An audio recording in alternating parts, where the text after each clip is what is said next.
온 인류의 구세주, 만왕의 왕, 만주의 주, 평강의 임금 예수 그리스도께서 이 땅에 오실 때에 가장 영광스럽게 맞이한 사람, 두말할 것도 없이 마리아와 요셉이었습니다. 마리아와 요셉 이외에도 동방의 박사들, 목자들, 그리고 시몬과 안나, 이런 사람들은 직접 아기 예수를 안기도 하고 보기도 하고 만나기도 했습니다. 마리아는 이방 땅 갈릴리 나사렛 출신의 시골 처녀였습니다. 하나님의 은혜를 입어 평안한 삶을 살게 되는 것, 아니 오히려 참 인간적으로 생각하면 절체절명의 위기를 맞는 것 같았지만 예수 그리스도를 이 땅에 보내는 일에 하나님 앞에 가장 귀하게 직접적으로 쓰임받았던 인물이 되었습니다. 사내를 알지 못하던 순결한 여인, 주의 계집종이 오니 내 이성과 논리와 경험에는 맞지 않지만 내 아이, 내 태중에 아이가 생긴다는 것을 그대로 받아들였던 겸손한 태도를 가진 여인, 말씀대로 믿고 순종하는 여인, 그래서 온갖 비난과 조롱, 왕따, 멸시, 천대, 심지어는 자기의 생명의 위협을 감수하면서도 주의 말씀대로 내게 이루어지다라고 했던 절대 순종의 여인 마리아를 통해서 하나님은 예수님을 이 땅에 보내셨습니다. 그의 남편 요셉, 다윗의 자손, 몰락한 왕가의 후손으로 살면서 몫으로 근근히 끼니를 이어가던 그가 자기가 약혼한 여자가 배가 불러온다는 사실을 알고도 주의 사자가 꿈에 나타나 현몽하는 가르침을 듣고 그 아내를 데리고 옵니다. 아기를 낳기까지 동침하지 않았습니다. 아기를 낳아서 그가 일러준 대로 그대로 예수라고 이름을 지었습니다. 그의 모든 삶은 천사가 일러준 그 말대로 순종하고 그 말씀대로 살았습니다. 성경 말하기를 요셉은 의로운 사람이라 이를 드러내지 아니하고 그는 의로운 사람이었습니다. 하나님의 말씀에 순종하는 사람이었습니다. 천사의 음성을 언제나 들을 수 있는 이 민감한 영적 센서를 가지고 있었던 사람이었습니다. 동방의 박사, 그들은 멀리 아라비아 땅에서 온 사람들입니다. 숨겨진 곳, 전혀 예상 밖의 장소에 하나님께서는 아주 보배로운 믿음의 사람, 이 동방의 박사 세 사람을 준비해 두셨습니다. 그들이 예수님을 경배하기 위하여 찾아왔던 길, 결코 쉬운 길이 아니었을 겁니다. 낮에는 무더위와 저녁에는 추운 사막의 길을 걷고 또 걸어야만 했습니다. 그들의 영적 근면함과 성실함, 우리는 가히 짐작할 수 있습니다. 그들을 인도하던 별을 따라와 마리아와 아기 예수가 함께 있는 것을 보고 보배의 합을 열어 아기 예수께 드리고 경배했습니다. 경배의 대상이 마리아가 아니라 예수님이라는 사실을 아름답게 보여주었습니다. 그리고 황금, 유향, 모략을 구별하여 드렸습니다. 예수님을 만난 사람 목자, 그 지경에 밖에서 밤에 자기 양떼를 지키던 목자라고 말합니다. 밖에서 밤에 자기 양떼를. 그들에게 천사들이 나타났습니다. 너희가 가면 강보에 쌓여 구해 누인 아기를 볼 거다. 그가 곧 온 인류를 구원하는 예수라고 합니다. 자기 양떼를 밤에 성실하게 지키던 그들의 성실함, 자기에게 주어진 직무를 충성스럽게 책임감 있게 감당하고 있는 그들에게 예수 그리스도를 보여주시는 축복의 역사가 있었습니다. 시몬, 그는 의롭고 경건한 사람이었습니다. 이스라엘의 위로를 기다리던 나이 많은 선지자였습니다. 성경은 특별히 그에 대해서 그의 위에는 성령이 머물렀고 그는 성령의 지시를 받았고 성령의 감동으로 성전에 들어가 아기 예수를 만났다고 이야기합니다. 그의 삶에서 뗄래야 뗄 수 없는 한 가지의 가장 중요한 특징은 그가 성령의 사람이라는 겁니다. 그리고 예수 그리스도를 안고 하나님을 찬양하며 예수 그리스도를 통한 하나님의 사역에 대한 예언을 합니다. 마리아와 요셉을 축복하는 일을 감당했던 시몬, 또 한 사람 안나입니다. 아셀 지파 바누엘의 딸 안나, 나이가 매우 늙었다고 말합니다. 그는 결혼한 지 7년 만에 과부가 되었고 과부된 지 84년 동안 홀로 살았습니다. 그러니까 그의 나이는 100살이 훨씬 넘었을 겁니다. 그의 삶을 성경은 이렇게 말합니다. 84년 동안 성전을 떠나지 아니하고 성별된 삶을 살았다고, 주야에 금식하며 기도하였다고. 그는 절제된 삶, 금욕적인 삶을 살았습니다. 기도하며 살았습니다. 성경은 또 말합니다. 기도하며 섬기는 삶을 살았다고. 그는 섬김의 사람입니다. 그렇습니다. 초림의 예수님, 이 땅에 가장 먼저 오신 예수님을 만났던 사람들은 모두가 상상 밖의 사람들입니다. 예수 그리스도를 보내심의 특별한 도구로 사용될 만한 그런 이유와 까닭을 찾기가 그렇게 쉽지 않습니다. 예상 밖의 동방에서부터 온 박사들, 밖에서 밤에 양떼를 지키던 그 목자들, 그리고 나사렛 촌 시골뜨기 처녀 마리아, 그렇습니다. 그런데 말입니다, 이렇게 상상 밖의 하나님의 축복을 누렸던 예수님을 이 땅에 보내시는 그 일에 하나님께서 존귀하게 쓰신 사람이 있는가 하면 반대로 가장 특권을 가지고 있으면서 가장 예수님을 맞이하기 쉬운 자리에 있으면서 가장 잘 맞이할 수 있었던 환경 속에 있었던 사람이면서 예수님을 맞이하지 못했던 사람이 있습니다.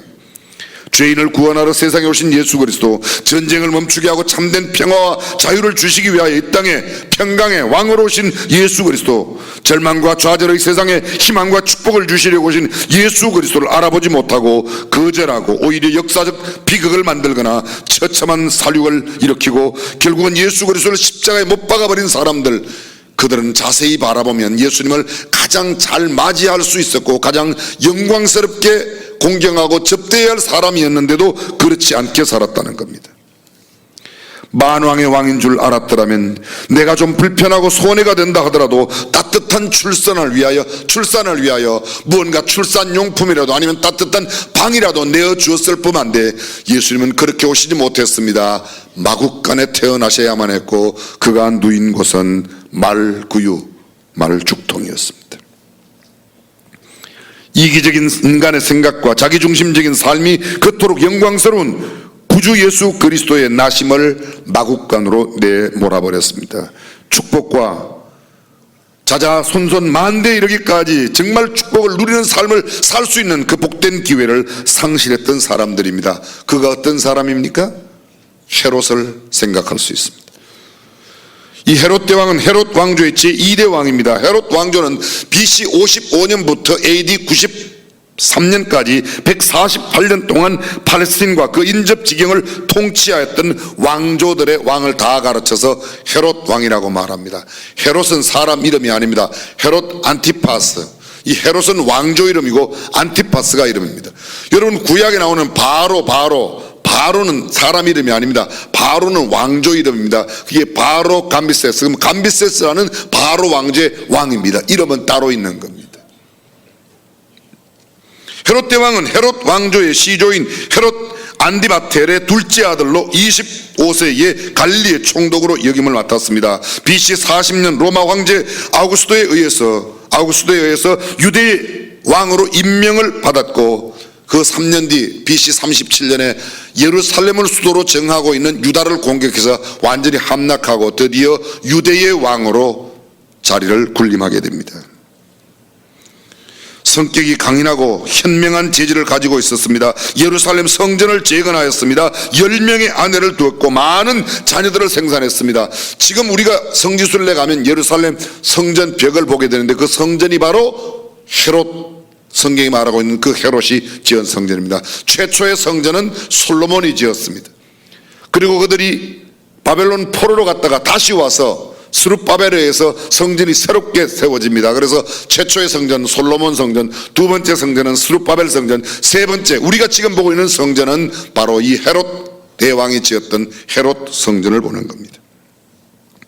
예수 그리스도가 탄생하던 해 그의 나이는 70세였고 70세를 일기로 악질에 걸려 그는 사망했습니다. 그런데 그가 사망하기 전 예수 그리스도가 태어났고 예수 그리스도가 태어났을 때에 동방의 박사들의 방문을 받았던 왕이 바로 이 왕인데 베들레헴 지경의 2살 아래의 모든 어린아이들을 살육한 사람이 바로 이 왕입니다. 마태복음 2장 1절이야. 오늘 본문 1절 2절에 헤롯 왕 때에 예수께서 유대 베들레헴에 나심에 동방으로부터 박사들이 예루살렘에 이르러 말하되 여기 유대인의 왕으로 나시니가 어디 계시뇨? 우리가 동방에서 그의 별을 보고 그에게 경배하러 왔노라 하니. 7절을 보십시오. 이에 헤롯이 가만히 박사들을 불러 별이 나타난 때를 자세히 묻고 베들레헴으로 보내며 이르되 가서 아기께 대하여 자세히 알아보고 찾거든 내게 고하여 나도 가서 그에게 경배하게 하라. 동방의 박사들이 와서 이렇게 말합니다. 이 헤롯에게 여기 유대인의 왕으로 나시니가 어디 계시뇨? 유대인의 왕으로 나시니가.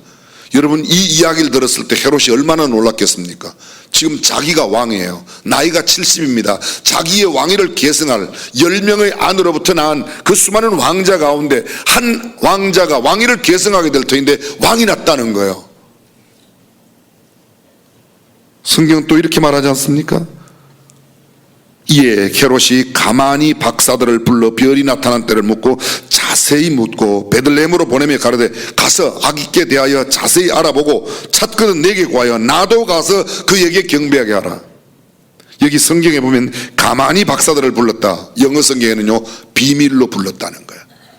이게 비밀로 부를 일이 아닌데 비밀로 불렀어요. 왜요? 내가 왕이고 내 아들이 왕이 될 터인데 또 왕이 났다고 비밀로 알고 나서 그 새로 난 왕을 죽이고자 하는 음흉한 계계가 이미 그 안에 있었다는 겁니다. 헤롯은 알고 있습니다. 그가 왕으로 나신 분이 누구인지, 그리고 그에게 경배, 나도 그에게 가서 경배하겠다 알려주라, 그렇게 말하는 겁니다. 그러나 내심 몹시도 불안하고 초조하며 당황하고 황당했을 겁니다. 내가 왕인데, 내 아들이 왕이 될 터인데 또 왕이 났다고? 그는 겉으로는 동방 박사들에게 베들레헴에 가서 그 아기를 찾거든 자세히 알아보고 내게 와서 이야기하라고, 내가 가서 경배하겠다고 말하지만 속으로는 그게 아니었습니다. 그 아기 예수를 죽여야, 왕을 죽여야 내 아들이 왕위를 계승한다는 것을 생각했던 겁니다. 오늘 성경 본문에 읽지 않았지만 그 뒤에 16절은 이렇게 말합니다. 이에 헤롯이 박사들에게 속은 줄 알고 심히 노하여 사람을 보내어 베들레헴과 그 모든 지경 안에 있는 산의 아이를 박사들에게 자세히 알아본 그때를 표준으로 하여 2살부터 그 아래로 다 죽이니. 헤롯은 예수 그리스도의 탄생을 결코 좋아하지 않았습니다. 구주와 주님으로 영접하기는커녕 무서운 살육의 칼날로 첫 번 크리스마스를 피로 물들이게 한 사람이 바로 헤롯입니다. 아마도 헤롯은 예수 그리스도가 자신의 왕자를 빼앗는다고 생각했던 것 같습니다. 그리고 왕위를 계승할 왕자와도 원수가 될 것을 알아서 내가 이 원수를 제하여야 내 아들이 왕위를 제대로 계승할 거라고 생각했습니다. 여러분, 이런 사람들은 오늘날도 많이 있습니다. 예수를 왕으로 모시면 내게 무언가 손해가 올 거라고 생각하는 사람들, 그들이 바로 현대판 헤롯입니다. 예수 믿으면 나의 가장 귀한 자리를 빼앗긴다고 생각하는 사람, 내 자리뿐만 아니라 내 아들의 자리, 내가 가장 소중하게 생각하는 것을 잃어버릴 수도 있다고 생각하며 예수 그리스도를 거절하는 사람, 예수 그리스도를 배척하는 사람들이 바로 오늘의 헤롯입니다. 가끔 이런 경우가 있어요. 아내가 교회 나가서 예수를 믿으면 아내를 예수님께 빼앗겼다고 생각하는 남편들이 종종 있지요? 있어요.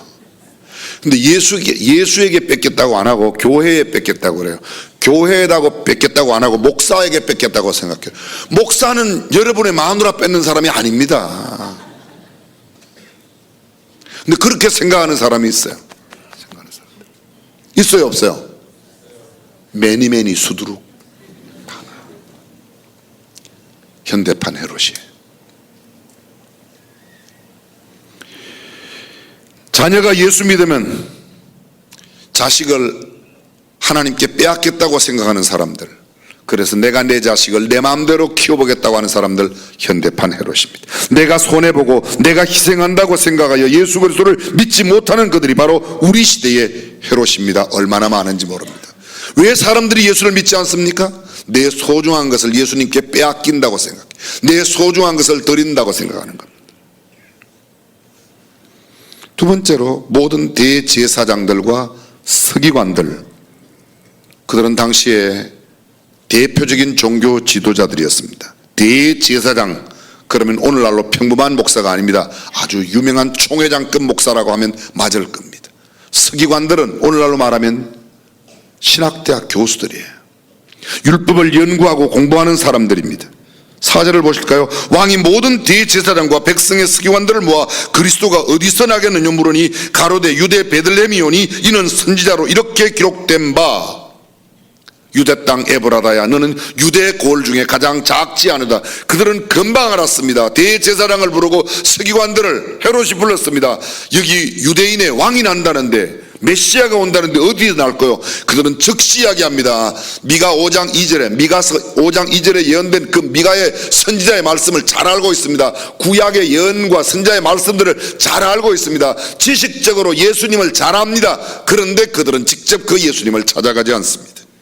성경을 암송하고 필사합니다. 연구하고 살피고 공부하는 사람들입니다. 성경을 너무도 잘 압니다. 정확하게 예수 그리스도의 탄생 장소까지 알고 있습니다. 그러나 그 누구 하나도 제사장들과 당시의 서기관들 가운데 예수 그리스도를 찾아가는 발을 가지고 있었던 사람은 없었습니다.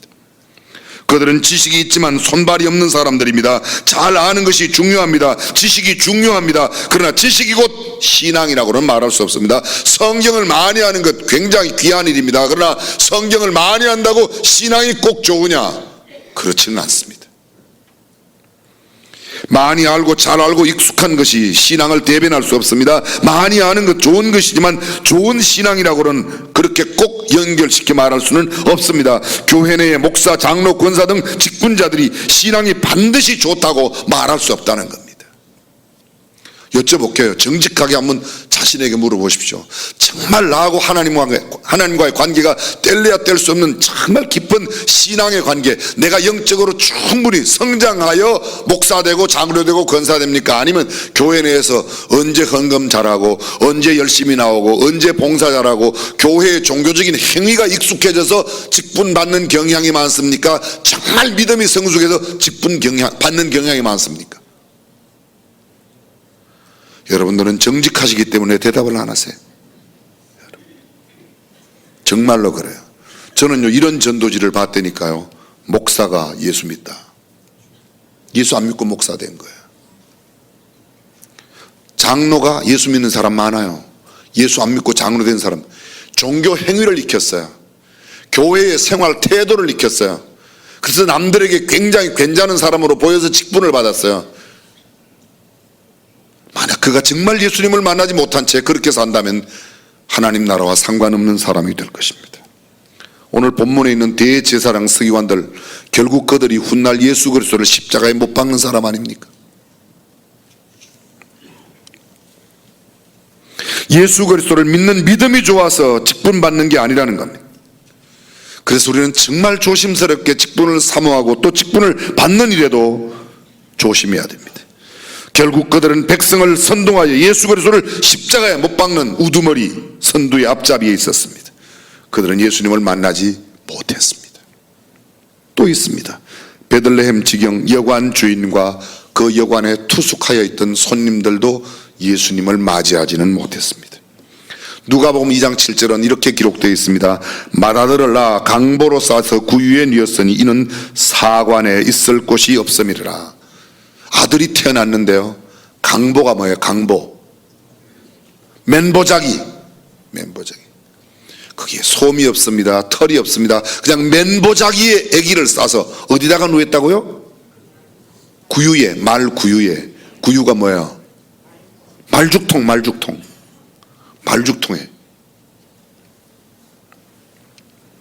당시 베들레헴에 여관이 몇 개나 있었는지 모르겠습니다.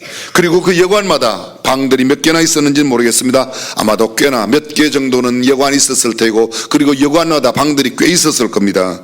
그런데 만삭한 마리아가 출산할 수 있는 방은 하나도 없었습니다. 어떤 사람이 요셉을 비난할지 모르겠습니다. 방을 좀 미리 예약해야지 어찌 그렇게 무책임하게 만삭한 여인을 마국간으로 데리고 갔단 말인가. 마국간밖에 갈 데가 없었습니다. 그 누구도 방을 내어주지 않았기 때문입니다. 여관집 주인이 만약 자기 집 앞에 찾아와 문을 두드리고 있는 그 요셉의 만삭한 아내, 그 뱃속에 있는 아기가 만왕의 왕, 만주의 주 예수 그리스도라는 사실을 알았더라면, 그날 그 여관에 숙박하고 있던 수많은 사람들 가운데 예수 그리스도가 누구이신 줄만 알았더라면 이미 투숙하여 여장을 풀었다고 하더라도 자신의 방을 잠깐만이라도 몸을 해산하는 만이라도 빌려주지 않았겠냐. 주인이 이미 돈을 받고 방을 타나에게 내주었다면 주인이 쓰던 그 안방이라도 잠시 이곳에서 몸을 풀라고, 아기를 낳으라고 내어주지 않았겠습니까? 그런데 아무리 눈 씻고 쳐다보아도 그런 사람이 그곳에 하나도 없었습니다. 먼저 온 사람들이 이미 방을 다 차지했습니다. 주인은 이미 돈을 받았고 방을 다 준 까닭에 다른 방을 내어줄 수가 없었습니다. 손님들도 변명합니다. 우리도 먼저 다 돈 내고 들어왔다고, 우리도 하루 종일 걸어와서 피곤해 죽겠다고. 아니 좀 일찍 오지. 만삭한 여인을 태운 그 나귀와 요셉 일찍 올 수가 없었습니다. 다시 한번 생각해 보십시오. 수천 년 동안 기다리던 메시아가 오셨는데, 만왕의 왕이 오셨는데, 만주의 구주께서 오셨는데, 생명의 주인 되시는 주님이 오셨는데, 인류 최대의 숙적 죄와 죽음을 이기실 그리스도가 이 땅에 오셨는데, 온 세상의 구주 예수 그리스도가 이 땅에 오셨는데 지금 문 밖에 계십니다. 그런데 맞아들이질 못해요. 왜요? 방이 없어서. 방이 없어서. 그 여관 주인, 그 여관에 투숙했던 그 수많은 손님들 가운데 그 예수 그리스도를 알아보는 사람이 아무도 없었습니다. 그들은 손 하나 눈 하나 깜빡하지 않고 그대로 그들을 마구간으로 몰아냈습니다. 돈에 눈이 어두워서 세상 일이 너무 바쁘다고, 너무 지친 까닭에, 너무 귀찮아서, 매정해서, 인정이 없어서 물질주의에 빠져 있었습니다. 배금주의가 그들을 사로잡고 있었습니다. 이기적인 생각이 그들을 사로잡고 있었습니다. 이런 마음들이 너무도 내 안에 팽배한 까닭에 예수 그리스도를 모실 만한 방이 없습니다. 현대인들의 특징이 뭐예요? 분주하다는 거예요. 바빠요. 내 마음에 방이 없어요. 주님을 모실 만한 방이 없어요. 어떤 방은 권력으로 차 있고, 어떤 방은 돈으로 차 있고, 어떤 방은 내 생각으로 꽉 차 있습니다. 요한복음 1장 11절에 요한은 이렇게 말합니다. 그가 자기 땅에 오매 자기 백성이 영접지 아니하였으나 영접하는 자 곧 그 이름을 믿는 자들에게는 하나님의 자녀가 되는 권세를 주셨으니. 그렇습니다. 첫 번 성탄절 예수 그리스도를 영접하지 못한 사람들이 너무도 야속하고 밉고 어찌 그럴 수 있냐고 그런 생각 들지 않습니까? 그 방이라도 좀 내어주지. 네, 여러분 생각해 보십시오. 그런 마음 들고 있는 나는 어떻습니까? 그렇게도 그때 당시에 사람들이 야속하게 느껴지는 나는 그러면 어떻습니까? 나는 정말 예수님을 맞이할 만한 깨끗한 방 하나가 있는지. 그렇게 높은 왕자에 있으면서 그 모든 예언과 말씀을 통해 예수 그리스도의 오심을 너무도 정확하게 알고 있었으면서도 아무리 돈이 좋고 먹고 사는 일이 바쁘다고 그렇지, 아무리 피곤하고 아무리 내가 힘들다고 해도 내가 먼저 와서 투숙했다고, 얼마든지 내게 권한이 있고 나는 얼마든지 내가 먼저 선집했다고 할 수 있지만, 그러나 만삭한 여인을 향한 배려하는 마음이 조금만 있었더라면, 한 2시간만이라도 3시간만이라도 그 방을 빌려줄 수만 있었더라면 만왕의 왕 예수 그리스도가 마구간으로 가지는 않았을 겁니다. 오늘 저와 여러분들에게는 정말 예수 그리스도를 모실 만한 조그마한 방 하나가 있는지 모르겠습니다. 프랑스의 유명한 화가 마르셀이 그린 그림 가운데 그 그림의 제목이 No Room, 방 없음이에요. 어둠이 짙게 깔린 이 유다 베들레헴 여관들이 질비한 여관집 골목 맨 마지막 여관 앞에 만삭한 여인을 나귀에 태우고 나귀의 곱비를 잡고 있는 요셉이 그 여관집 문을 두드립니다. 방이 있습니까? 그 그림에는 그 어둠이 짙게 깔린 이렇게 담 사이에 그 대문 너머로 말이 나와요. 여관집 주인의 이야기가 하나 있어요. 그걸 영어로 위에다 써놨어요. No room 써놨어요. 그래서 그 그림의 제목이 No room이에요. 방 없음, 방 없음. 내가 손해볼까봐, 내 자리, 내 아들의 자리 빼앗길까봐 도리어 예수 그리스도를 죽이려 했던 자, 헤롯 같은 사람들 이 땅에 지금 얼마나 많은지 모릅니다. 머리와 생각으로 다 알고 있습니다. 지식으로는 누구보다 예수를 잘 알고 있습니다. 교회의 예식도 예절도 너무도 잘 알고 있습니다. 그런데 예수님을 내 마음속에 정말 모셔드리진 않습니다. 예수님 있는 그곳에 찾아가지 않습니다. 그들에게는 발이 없습니다. 예수님을 생각하는 사고가 없습니다. 그들이 바로 우리 시대의 대제사장 서기관들입니다. 작은 마구간, 누추하고 더럽고 말똥 냄새 나는 그곳에 갈 수 없었어요. 더러워서, 너무 낮은 곳이어서, 내 발바닥에 말똥 묻을까봐, 내 몸에 냄새 배일까봐. 그런데 주님은 그곳에 계세요. 왜 현대인들이 그리스도인들을 만나지 못합니까? 그리스도를 왜 만나지 못합니까? 오늘을 살고 있는 사람들이 찬송도 열심히 하고 기도도 열심히 하고 헌금도 열심히 하고 교회 생활도 열심히 하는데 예수 없는 삶이 너무너무 많아요. 왜 그럴까요? 냄새나는 그 자리를 좋아하지 않습니다. 예수님이 이렇게 말, 인자에 온 것은 섬김을 받으리 함이 아니라 도리어 섬기려 하고 많은 사람을 위하여 대속물로 주려 함이라. 그럼 예수님은 어디에 계세요? 섬기는 자리에 계세요. 어디에 계세요? 많은 사람을 위하여 자신을 대속물로 주는 십자가의 자리에 주님이 계세요. 주님은 화려한 높은 궁궐에 계신 게 아니에요. 높은 자리에 계신 게 아니에요. 부잣집 안방에 계신 게 아니에요. 주님은 낮은 자리에 계세요. 우리가 주님을 만나기 위해 높은 자리 사모해서는 결코 주님을 만날 수 없습니다. 내가 세상에 어떤 지위를 갖더라도 그 지위의 자리에서 가장 낮은 곳에가 섬기는 마음을 가질 때 주님을 만나게 될 줄로 믿습니다. 그 섬김의 방이 없으면 우리는 주님 만날 수 없는 거야. 사실은 우리가 너무 부유해서, 너무 가진 게 많아서 주님이 필요 없어서 주님 모실 방도 없는 겁니다. 화려한 장식과 고급스러운 시설, 우아하고 자태가 높고 품격을 갖춘, 그래서 낮고 천한 말똥 냄새나는 그 자리에 갈 수 없기 때문에 우리는 예수를 만나지 못합니다. 예수님과 상관없는 삶을 살면서도 굉장히 신앙이 좋은 것으로 생각합니다. 왜요? 성경을 많이 아니까. 들은 게 많아서 크리스마스 그러면 다 알아요. 벌써 성경 본문만 읽으면 오늘 뻔한 설교 다 알겠구나, 그렇게 생각해요. 얼마나 아느냐보다 중요한 것은 얼마나 행하느냐입니다. 오늘날 예수 그리스도를 알아보지 못하는 영적 무지, 예수 그리스도를 깨닫고 느끼지 못하는 영적인 무감각, 예수 그리스도를 보지 못하는 영적인 맹인, 예수 그리스도의 말씀을 듣지 못하는 영적인 귀머거리, 예수님을 말하지 못하는 영적인 벙어리들, 담대하게 내가 예수 믿는 사람이라고 예수가 누구라고 이야기하지 못해요. 왜요? 그 이야기했다가는 직장에서 쫓겨날까 봐. 주일날은 멀쩡한 예수 믿는 사람인데 평일의 삶의 현장에서는 전혀 예수님과 상관없는 사람으로 살아가는 현대인들, 그들이 바로 성경 속에 있는 이런 사람 아닐까요? 우리가 바로 헤롯 같은 사람, 대제사장 같은 사람, 서기관 같은 사람, 여관주인 같은 사람, 손님 같은 사람이 아닐런지. 이제 저와 여러분들이 예수 그리스도를 바르게 알아보고 예수 그리스도를 따뜻하게 모실 수 있는 작은 방 하나라도 준비하는 저와 여러분이 되시기를 주님의 이름으로 축복합니다. 오래전 런던 건교에서 있었던 실화라고 합니다. 일단의 사람들이 그 런던 건교 외곽에 있었는데 갑자기 쏟아지는 비에 피할 길이 없었습니다. 마침 그 옆에 있는 한 허스름한 농가에 들어가서 우산을 빌리게 되죠. 그 우산을 빌려줬어요. 집안에는 우산, 별로 좋지 못한 우산을 줬더니 그 우산을 들고 갔습니다. 그 다음 날이었습니다. 영국 왕실에서 근위병이, 멋진 근위복 차림을 하고 선물을 하나 들고 왔어요. 어저께 우산을 빌려줘서 고맙다고 선물을 가져왔는데 거기 보니까 사인이 있는데 엘리자베스 이렇게 딱 쓰이는 거예요. 퀸 엘리자베스. 그럴 줄 알았더라면 어저께 좋은 우산 주는 건데, 그죠? 예수님은 그렇게 알아보게 오시질 않아요. 그래서 이렇게 말씀하셨어요. 너희가 가난한 자에게 한 것이고 내게 한 것이고 옥에 있는 사람에게 한 것이고 내게 한 것이다.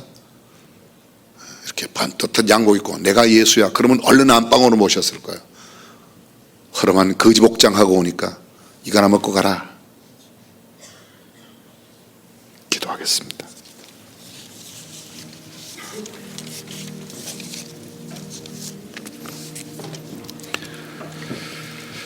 해마다 맞이하는 크리스마스이지만 올해는 좀 달랐으면 좋겠습니다. 전능하신 우리 하나님, 이번 크리스마스만큼은 정말 주님을 우리의 마음의 자리에 따뜻한 방 하나 마련하고 잘 모실 수 있는 크리스마스가 되게 하여 주옵소서. 주 예수님의 이름으로 기도합니다.